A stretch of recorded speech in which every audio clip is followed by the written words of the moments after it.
Welcome to the Pick Six podcast. Dustin, round two. Yeah, we're back again. It was so good last week, we decided to do it again. Why not? I think so. I think we had a very colorful conversation. We got a very engaged comment section. There was a lot of opinions about the stuff that we talked about. So I'm going to take it a step further today, and I have a theory. I could be wrong, Dustin, but I have a theory. Okay. But first, before I jump into that, I want to thank you for shouting out my Instagram channel. I am officially over 1,000 followers. I know that's piddly. Many of you hardcore collectors even have way more than I do, but not worried about that as much. I'm very grateful for all the folks that do follow me, engage, and talk to me, and we talk cards and all that. It's a blast. Thank you for doing that. It makes it fun to engage with other people in the hobby. Literally, it creates an amazing experience overall, being able to talk to other collectors and have conversations about cards they're buying, people they're collecting, kind of brands they like, or the sets they like, and all the backstories behind pack odds and all that. It's just a blast. So I appreciate every single one of you for even considering me as someone worthy of following. And I hope it's exciting watching other people post their cards and different things that they're doing. So very cool. And thanks, Dustin, for calling me out. And yeah, a lot of the comments I saw came through too were asking about your lighting system. Like, hey, where can I get the link? Yeah, I feel like I need to be. We got to get you sponsored by these folks, or I got to get a sponsorship at one point, because we're pushing that. We're pushing it quite a bit. I've got a few folks that asked, and I shot over the link to Amazon, and it's like $12, $20. Not very expensive, but it's really fun and cool, and you can do a lot of things with it. Just kind of a nerdy way to make your cards look cool. So awesome. Very, very cool. So here's my theory. I feel like there's a lot of movement in the market. I think there's a lot of money moving around. There's all these like major sales that we're seeing. We're seeing like record sales for different cards. Now there's a big chunk of these cards that are like 1%ers. People spending $50 to $100 to $150 to $300,000 or more on a card, and that probably eliminates 99.8% of all of us, because I don't think most of us can afford to do that reasonably, logically, or responsibly.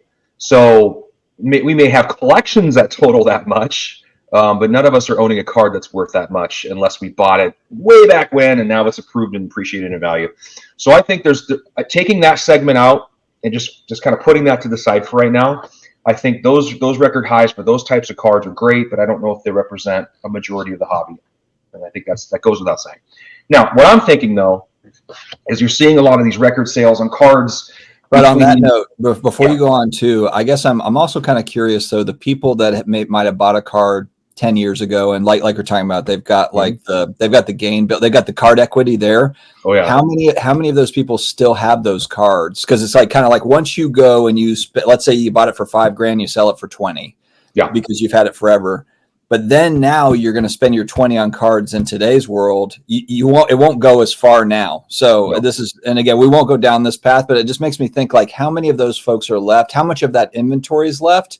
Where there's the unrealized, like the huge unrealized gains. How much of that is actually left? Because if you look at a lot of the collectors, they've used that to consolidate, like what you've said. How many of those big gains are left? Anyway, all right, go ahead. No, that's a great diversion from the topic in a sense, but it also ties right back in, because depending on how many of those people have that kind of image, that kind of card equity to sell those cards, take that cash and put it back into the hobby. Because the point I'm trying to make is how much real new cash is actually being infused into the hobby versus a bunch of people like you and I consolidating and buying cards we really want, but by selling the other cards that we wanted before, but now we don't desire them as much as the card that just became available, or a card that we wanted to work up towards. Now those cards that we used to love are now being pushed or consolidated, being sold off with different funding sources, and they're getting pushed back into the hobby. And there's other people buying those cards, but really these major sales that are happening are people like you and I, or other people maybe that are going, I just really want this one card. I'm going to have to sell 3 or 4 of my cards that are kind of like between $1,000 and $5,000 to go buy this one $10,000 card. And so we're pushing these cards back into the market between $1,000 and $5,000 to fund this $10,000 card that may be a record sale, but it's only because we're just selling some of our cards to go buy another card. So is it truly new money coming into the hobby to get that major sale? And I don't know if that's the case. I wonder if that's just people are recycling the money. It's just kind of being kicked around between classes. And so I wanted to talk about classes. This is a really good point. The Olympic one-of-one. Well, and I guess my question here is like, so we know folks like just collector friends that they're consolidating into huge cards. They've been in the hobby for a while, right, you know, and they're consolidating. They've kind of picked their spots. But did they buy this card at $53,000? And spoiler, this is going to be a video on its own. But as you were talking, I was just thinking like, yeah, we've heard of people that have moved into like, you know, huge 90s inserts. You know, they've kind of consolidated up into like low numbered 90s inserts. We'll use that as an example, or high grade vintage, you know, but did somebody consolidate into this card at $53,000? Like, I don't think our friends did. I don't know who the buyer is for this. Maybe it is one of our hobby friends, but this to me is a huge, huge sale on this week's one-of-one from Topps. Like, it's literally like every week there's a new special card coming out, you know, from these guys. And I think this is a great point. Another great point. So this is why I think the show is going to be really, really great with you and I. I was just thinking about this as you were talking to me. And I agree. So here's what. So you talk about classes of money, but you also talk about the different kinds of collectors in the hobby. I think it's starting to become pretty obvious. You've got basically two factions. You got this collector base that really, you know, dives into different segments of the hobby that they just focus on and they love, like vintage. It could be, you know, the 90s or early 2000s, the major player collectors. They all kind of live in that space, and they spend all kinds of different amounts of money on those cards that they want. Okay, and then you have this other segment of the hobby that Fanatics really cares about, right? It's the instant gratification crowd. It's the Topps Now. It's the breakers. It's the new product and wax. It's all of that crowd. And those are the prospectors. You're the one spending way too much money on a quarterback that hasn't been proven yet. You're the one buying these Topps Now cards trying to get the lot. They're the lottery ticket group, right? And so I think that the Fanatics business plan is to cater to those folks as much as possible, because they're going to throw money at stuff.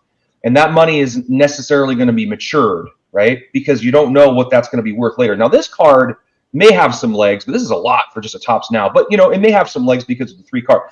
But I feel like this is an interesting price for that particular card. Now, the one-of-one where they're all 3 are autographed, that's a different story. That's kind of a neat card. It's pushed a lot, hyped a lot. It might have some backbone. Yeah, you could argue there's a story around that. You've got 3 on-card autographs, never happened before for those 3 players. You can build a story around that. You can. I just don't know how you're building a story around this card for 50 grand. I don't understand it. But this also that shows that part of the hobby is alive and well, and you also see the other part of the hobby. So I would think more new money is happening in this segment of the hobby. You probably see more new money coming in here. Maybe an artist, an athlete that wants to jump in and get a Topps Now. That, you know, you saw Giannis wanted to buy the 3 auto card, the one-of-one. So like he was putting out a bounty as well. So you can see there's going to be more players in that market that might buy that card, but you still have the collectors. I think that whole segment is the future, the past, and the present of the hobby that I really think drives the engine. Because these people that throw all this money, that can throw $53,000 at this card, are probably not someone that can't afford to lose the they can afford to lose the $53,000 if this thing turns out to be worthless. That's my opinion. Or someone who's got a real serious problem, it shouldn't be buying this card. I think the 90s collectors, or the vintage collectors, or the collectors, the player collectors, that whole segment, set collectors, what you want to call them, they're rooted in the hobby very deeply, and they're the foundation of everything. And they're going to be buying cards and moving into cards, consolidating into cards that they feel are going to hold long-term value over time. That's how I feel. I know a lot of people like me feel that way. Most of us feel that way. I think if you're on this other side where you're more prospecting, more the modern, you're hopeful for that, but you also know there's a great risk. And most of these players are not going to materialize, and these cards may not be worth what you're paying. There's too many stories to count where that's happened. So I think there's classes. I think there's new money in that segment. I think there's mature, recycled money in the 90s. I don't feel like there's new people coming in to collect 90s. There might be some people that are more in the modern, the tops now, and the instant gratification are going, wait, 90s kind of seems a safer place to be if you want to buy some cool cards. So they might migrate into that segment of the hobby. But that's not that's not new money. I think that's money we're all recycling it to each other. And you have classes, you have people that are like, I'm fine buying between, $10 and $1,000. And that to me is where I live. That's a class. And you have 1,000 to like 10,000. Buy cards between 1,000 and 10,000. You have to sell cards below 1,000 to kind of migrate up into the 1,000 to $10,000 cards. And you have like the 10,000 to 20,000 crowd. There's three very distinct, I think, groups there. And people can play within all those groups and have cards. But I'll be honest, the further up you move and the more you consolidate down into cards, the lesser cards, your cards tend to be more valuable. So it's harder to hang on to a card that's worth less than $1,000 when you have 9 or 10 other cards that are all worth between 1,000 and 20. It's just tough. So your brain starts telling you, no, I got to get rid of these ones and maybe just, let's liquidate all of these cards that are below 1,000. Let's just get into another really big card because I feel like that'll be the card you want to have long term. There's too high a pop on those cards that are lower. There's not a demand for them. They're not as popular. This happens with me with David Robinson. I'm buying these cool refractor cards. And yeah, they're lower pop and they're cool, but they're not as popular. They're not ever going to really retain value, even in a PSA 10. So I'm like, well, why don't I sell a handful of these and just get into a really cool, like exquisite card, even with David Robinson, because exquisite is a great brand in 03 and 04. Let's like load up there. So people are doing stuff like that, and I think all that money is kind of just moving around, right? So do you think that, let's say you're somebody that's got a whale, just XYZ, it's $100,000 card, and you've got, you're somebody that's got $10,000, $20,000 cards, just as an example. Now, if you're somebody with a $100,000 card and you send it to Golden, and you auction it, you hold your breath and you hope for the best. I think there's a lot of folks that have cards like that are not necessarily Jeff Bezos type. They're not huge money people, but they've got big cards though. So but they don't have enough money to where they would just let it ride, and see if it would auction. But also if they stick it on, let's say they stick it on eBay for $100,000, OBO or buy it now, they're not getting bites on it maybe. And this is to kind of speak to maybe what you're talking about, because there's not necessarily a new buyer coming in that's a big whale, but there are a lot of, let's say, let's use like Craig Biggio or Jeff Bagwell. I don't even know if Jeff Bagwell has a $100,000 card, but we're just going to use him as like the example. So you have a Jeff Bagwell collector that's got, smaller cards that would like, oh my God, that's the dream card, is to get up into that $100,000 card. They're kind of your best option. So I'm kind of wondering, is that the reason why you have people with the massive cards that maybe are pulling off of their price a little bit, allowing for some trade up, or, allowing for a little bit of, okay, I'll wait for you to sell off, and then I think that we had talked maybe offline, or, now there's these companies that will fund it for you, fund the card, they buy it and then you send them cards and then it gets auctioned off or whatever. I know that's not a brand new service, but I think that kind of to speak to what you're talking about, that's how the folks that have the $10,000 cards trying to get up into 50, 75, Correct. Kind of the bigger cards, that's how they're doing it. Is that right? Yeah. I don't really play in that world. Yeah, I feel like that's because there's those types of collectors are, I consider myself one of them, are really passionate about the sets, the different sets. Like I mentioned, 2003, 2004 Exquisite. A lot of us talk about those are two very important years. 03 obviously is very, very important. It's the first year. You think about 2012 Prism. That's why I went and grabbed that David Robinson Prism 2012 PSA 10. It's a classic set. So most cards are kind of it's not a playing year's card, but it's a very important set within the hobby. I think 03 is, and so you just go down the line. You can go back into the 90s, and there's all these different sets that have provenance, are important. So I think all of us collectors, like, we like that. We want to get cards in those sets, or we like certain sets that really speak to us. So we'll sell some of our cards to go buy those cards, and we will fund those cards with cards that are maybe even cards from those sets that are lesser player cards, like a Biggio or a Bagwell, where they're cool, but you really want. The problem is, if you're a hardcore player collector, depending on the player you collect. Like right now, if you wanted to become a case in point, if you wanted to become a Michael Jordan or a Kobe Bryant player collector, good luck. Their best cards are so out of reach in any grade that most if of you us want are their like, well, best what's the stuff. point? You just can't. So you go find a player that you can still get those really cool cards, but pennies on the dollar compared to what you're paying for a Kobe or an MJ. It can kind of get priced out of the market. Like, I'd love to go pick up another Kobe, but I don't have the money to do it. I can't afford, and I don't want to just buy some random. I would love to buy an important card, but I can't afford it.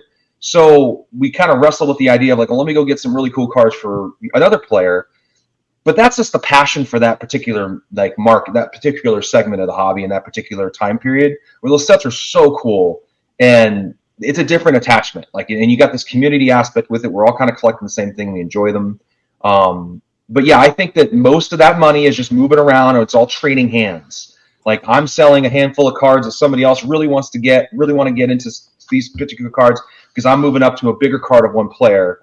That's going to happen, and the other collectors are going to go buy those cards and bid on them and buy them, and I'm going to have this bigger card, and then they're going to have these cards, and everybody's kind of moving in their own way.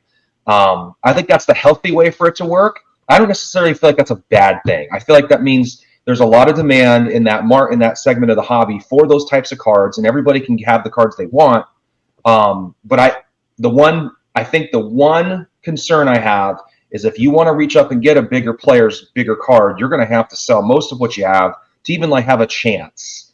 And you worry about folks overextending themselves to try to get into some of these bigger cards. So for you personally, I'll ask you, Dennis, because so the thing that I learned just watching, I think it was a podcast that you had referred to me, the Precious Metal Gents, those guys. This is going to sound like, so it's going to almost sound like I'm an idiot, because when I think of set collectors, I think of vintage guys. That's what I think of. And I was listening to one of their podcasts, and they were the one guy said, "Hey, look, like we're not necessarily just collecting players. We're collecting the importance of the sets." Exactly what you were talking about there. Yeah. And I was like, wow, that's really interesting, because it kind of speaks to what you were saying with like David Robinson. You just have a really deep appreciation for essential credentials, or kind of, those 90s cards and sets and inserts. And you're just finding another player that's more affordable and getting their best cards. Do you get the same sort of enjoyment out of, because I think I would struggle with that. My lesser player is Drew Brees, but Drew Brees for me is kind of like Ken Griffey Jr. for you. Like he's like, you watched him and everything. And I love David Robinson too. I remember chasing the 89 hoops. He's a great guy. Like he went to the Navy. Like I love that guy. Like I could see how you could kind of get into it. I guess my question is do you like having all those cards? I know you love the Robinson cards, but if someone had an amazing Griffey, and because that's your guy, that's your player guy, are you then like, dang, I'll move out of these Robinsons to get into that, and into the Griffey? Like, does it go back to do you have just as much love for those? And I'm just using David Robinson as an example. Maybe you pick a different player. It could be any player, but if you have an opportunity to get an amazing Griffey, which is kind of like your guy, are those your cards that do they give you the same enjoyment, I guess? I mean, it's a great question, because I have moved in and out of David Robinson before. I had a PMG before, and I really regret getting rid of that, because I kind of, I would love to have one. And for me, it's about I'd love to have a card of a player I really enjoy, like a Barry Bonds or a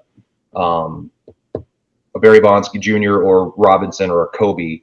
Bonds, Robinson, and Griffey, I can still kind of get into some of those bigger cards, but I'm almost priced out of them anyway. Like I would love to have like a 97 finest die-cut embossed refractor of Griffey, but those are like a 9 is selling for almost $12,000 or something. I'm just not going to sell cards to get into that. So no, I wouldn't sell the David Robinson just to get that card. I already have a handful of his really good cards, so I'm kind of happy and content. But yeah, you're always tempted. But then I also don't want to start getting rid of some of these David Robinson cards that are important, like the Exquisites and I would never sell the Now. That's like a foundational piece of my collection, or that Super Patch Kobe, because I won't get those back, right? Yeah. The refractors, I mean, I'd sell them in a heartbeat, because they're not really worth a lot. I can probably always get them back, but some of those cards are almost impossible to replace. So that factors in. Plus, I kind of wanted one of my latest like little mission was I want a card from every really cool set from the 90s.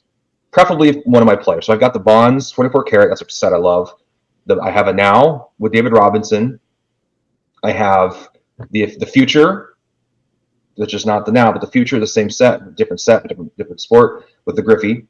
And I have the rubies with bonds. What I don't have is I don't have a PMG. It's the only card I don't have that I would love to have.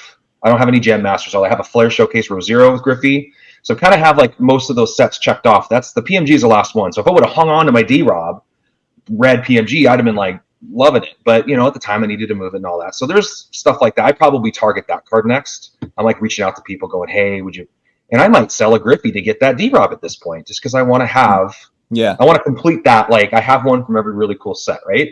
That's kind of the latest thing. And I think some collectors are doing that too. They want to get a card from that set, but it's just different. I think no matter, I don't know, maybe everybody will say, maybe people will disagree with me, but I think, because I tried to do the Biggio thing and I bought all of his cool cards, but it was like, yeah, I have them, but he's not as popular, and you know, you're almost buying them and they're not going to be worth anything really, right? They're just it's very minimal. There's not a collector base out there for them, unless you have a set collector that's collecting cards for that set and they really need that card to complete the set for that particular brand or that year. You really are kind of out of luck when it comes to resale. David Robinson has an okay base, top 25 NBA player. I think he'll season well in time. His really good cards are always going to be fairly sought after from a set collecting standpoint, plus from just there's a collector base out there. But you know, like I said earlier, Griffey, Kobe, MJ, these really great like safe players to buy cards that are worth more. It's hard to justify, and they have so many amazing cards that you won't even be able to sniff the top. You know, like I have the Super Pouch card. It's super rare and super cool, but it's not even in a top tier, maybe a tier 2. And it's like it's a $15,000 card. It's super rare, but it's like a tier 2. Like those cards, either you got in really early, you have all this awesome collection, or you're like mortgaging your house to buy some of them, which is ridiculous. You don't do that, but I don't know. I just feel like that's kind of out of reach, and so you kind of need to find your niche and find out what you enjoy and be responsible about it. If you're going to collect cards, you're going to buy that are just going to be something you enjoy to look at, you know, or are you going to buy cards you're hoping like are good store value or grow in value? If you're going to buy those kinds of cards, it really comes down to the player in the set, like we talked about in the past. And I just feel like a lot of us are trying to do that, and we're doing that dance where we go, yeah, we can player collect all these cards, but then I don't want to collect this guy anymore because we know he's not going to be worth anything later. So you kind of so the money just keeps flopping around in trading hands. I don't see a lot of new money coming in, but obviously a lot of new money coming in on the modern and speculative side of things. And I wonder, do you think the new money might shift back? Because that's so I wonder if people will migrate into that space. Yeah, I don't know. That's kind of what we saw.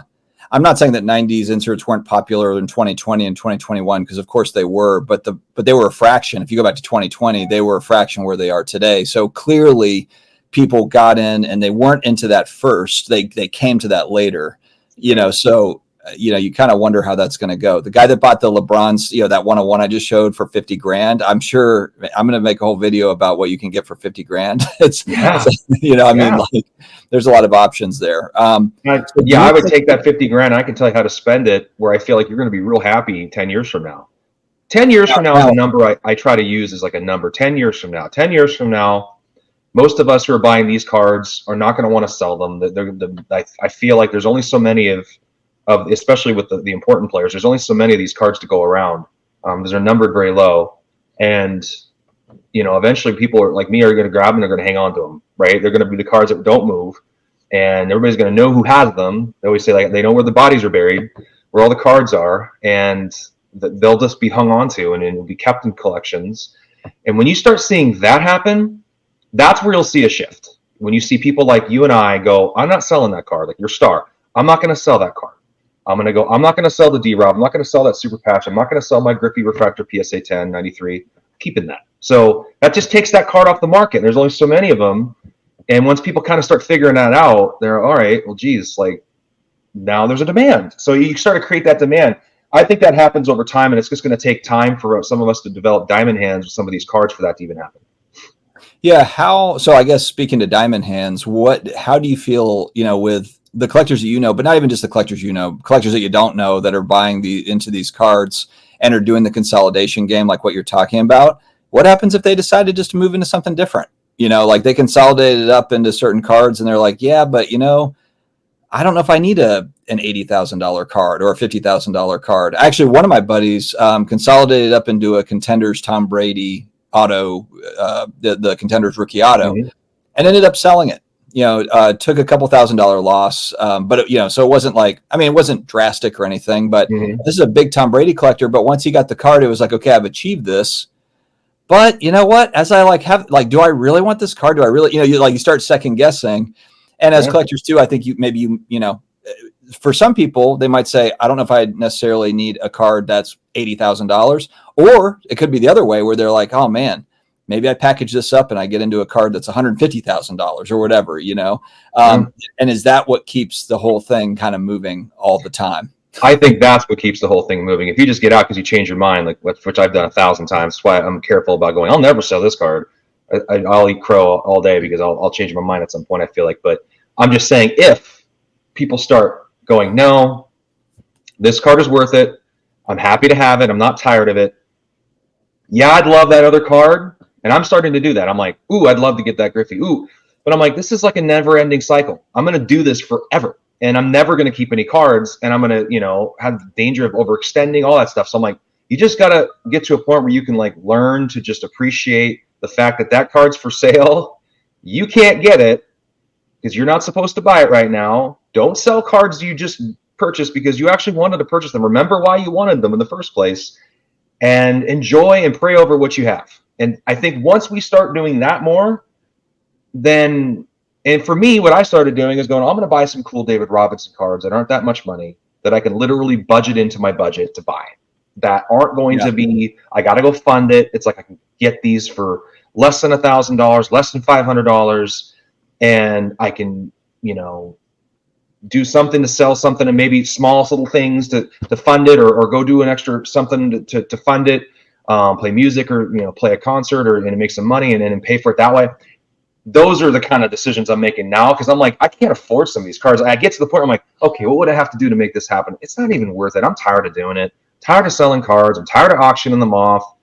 I'm just tired of it. Like, I'm happy to have what I have, and what I feel like I do is I always keep regretting what I sell, and I end up going back to try to get it again. And I'm like, if I'm doing that, that means I should just hold on for right now. And maybe what the plan is just to really enjoy the organization part of, kind of tearing it up to where it's like, but also the one thing I've learned and what I've seen is even these Grail cards, they're never coming out. It's never going to get sold.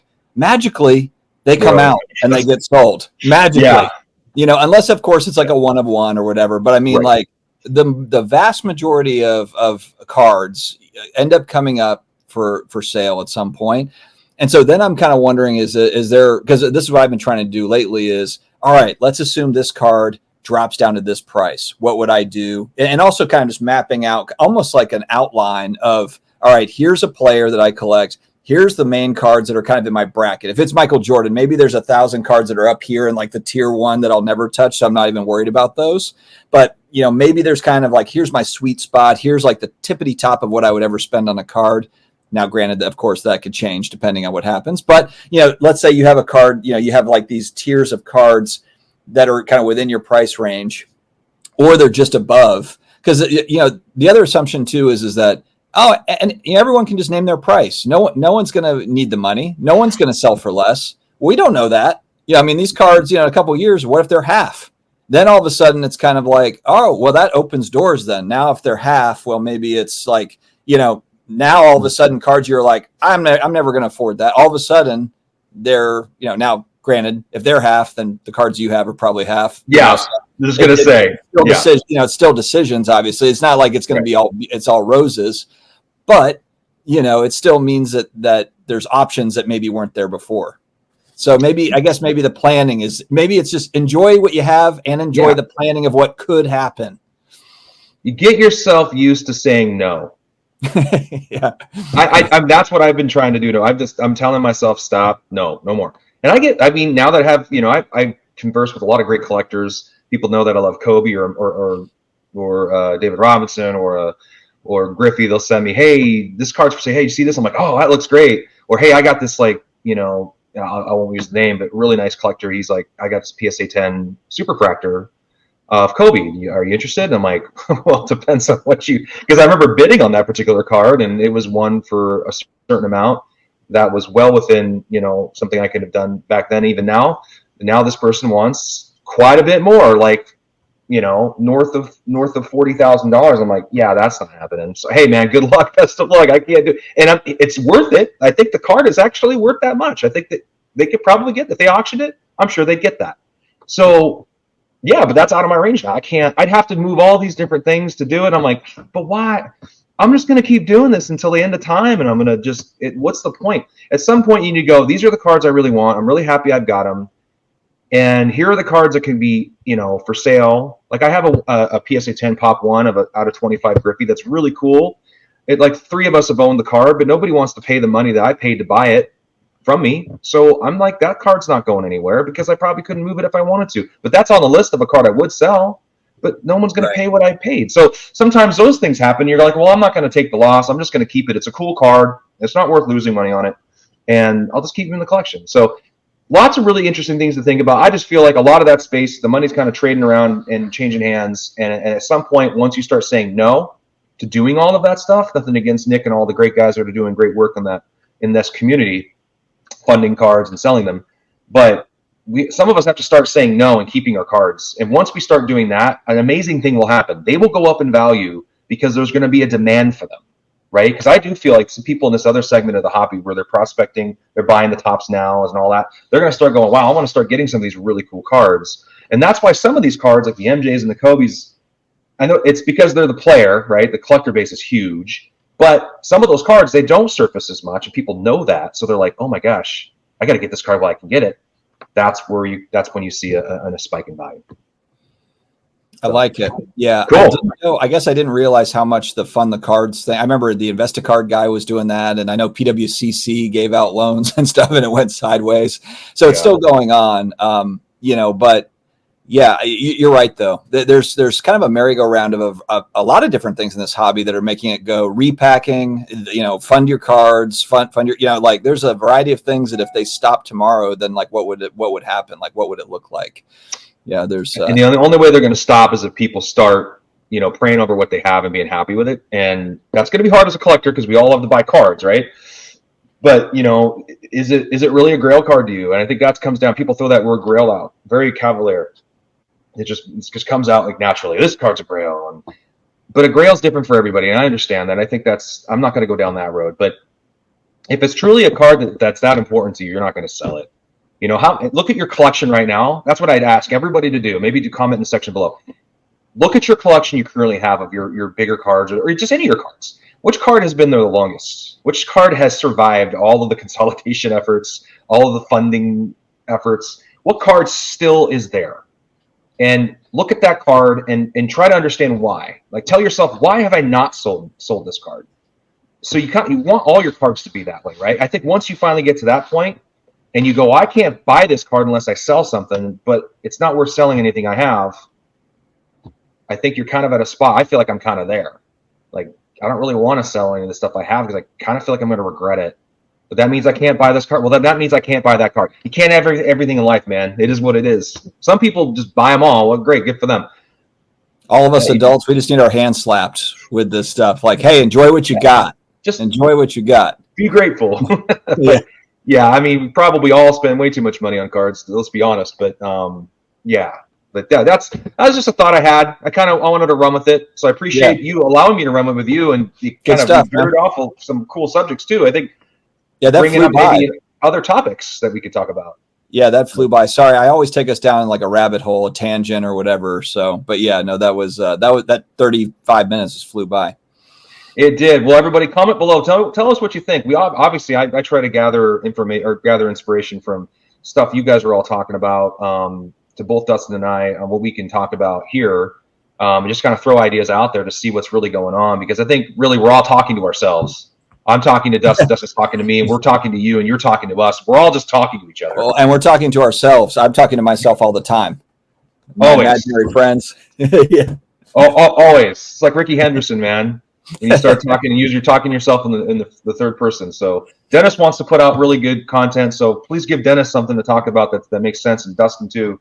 So anyway, you guys have a great weekend. I know this is probably going to air on Saturday. I hope you're having a great weekend. Hope everybody's getting geared up for fall. Football's in the air. It's happening. It's awesome. It's exciting. My Seahawks lost, unfortunately. And how did your Saints do? My Saints started off blazing hot 2-0, and now we're 2-2. We've lost both games by like a field goal. So yeah, I was on cloud 9, and now I'm really struggling.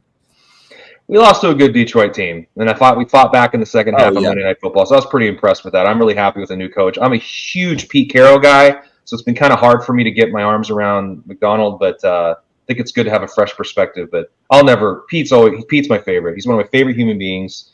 From a leadership standpoint, I just can't. We could do a whole episode on leadership and Pete Carroll, but we're not going to do that now. We'll let you all get back to your day. Thanks for tuning in and talking, following, all the stuff. Subscribe, do all the things Dustin asked you to do on all of his other shows. Do it here as well. And we'll talk to you all later. All right. See you, buddy.